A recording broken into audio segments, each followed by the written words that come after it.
కచ అని ఒక బ్రాహ్మణుడు.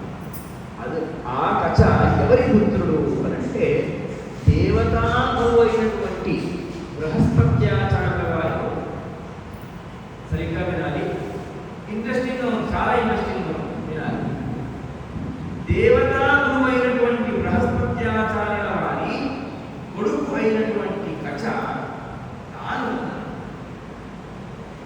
దేవతలకి శత్రువులైనటువంటి దైత్యుల గురువు అయినటువంటి శుక్రాచార్యుల దగ్గర వెళ్ళి శిష్యత్వాన్ని వహించాడు.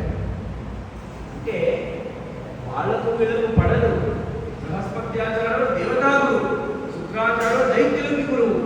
ఈ బృహస్పత్యాచార్యుల కొడుకు శుక్రాచార్యుల దగ్గరికి చదువుకోవడానికి వెళ్ళాడు, వేదాభ్యాసం చేయడానికి అనేసి వెళ్ళాడు. ఎందుకండి అలా? బృహస్పత్యాచార్యుల దగ్గర ఏమైనా తక్కువ ఉందా? వాళ్ళ తండ్రి దగ్గరే చదువుకోవచ్చు కదండి అని అంటే శుక్రాచార్యులకి ఒక విశిష్టమైనటువంటి శక్తి ఉండేది. దైత్య గురువు అయినటువంటి శుక్రాచార్యుల వారికి విశిష్టమైనటువంటి శక్తి ఏంటి అది అంటే చనిపోయిన వాళ్ళను కూడా బతికించేటటువంటి ఒక మంత్రాన్ని వాళ్ళు సిద్ధి చేసుకున్నటువంటి వాళ్ళు. అది దేవతలకు, దేవతా గురువు అయినటువంటి బృహస్పత్యాచార్యులకు తెలియని విద్య. ఇక్కడ యుద్ధము జరుగుతున్నంతసేపు దైత్యులకు దేవతలకు యుద్ధము జరుగుతుంటే దేవతలకు భగవంతుని అనుగ్రహముతో శక్తితో దైత్యులని సంహరించిన తర్వాత ఆ శుక్రాచార్యుల వారు ఆ దైత్యులందరినీ కూడా ఆ మంత్రముతో మళ్ళీ బతికించేటటువంటి వాళ్ళు అయ్యారు. మళ్ళీ బతికిస్తున్నారు. ఇలా అయితే సరిది కాదు కదా. దేవతలను ఒకవేళ ఎవరైనా చంపితే దేవతలకి మళ్ళీ బతికించాల్సిన సమయం కష్టం కదా. దేవతలు ఎవరు బతికిస్తారు?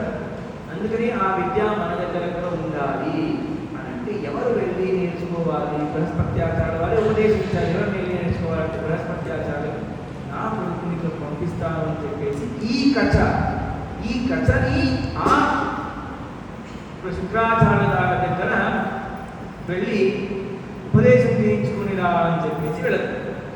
కచ వెళ్ళి శుక్రాచార్యుల వారికి సాష్టాంగ నమస్కారం చేసి నేను మీ దగ్గర 500 సంవత్సరాల దాకా అధ్యయనం చేస్తాను అని చెప్పి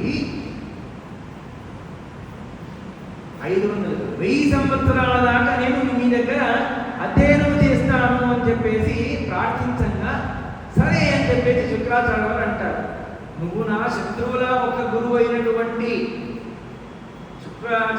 బృహస్పత్యాచార్యుల వారి కొడుకు అయినా కూడా నేను నీకు విద్యాభ్యాసాన్ని నేర్పిస్తాను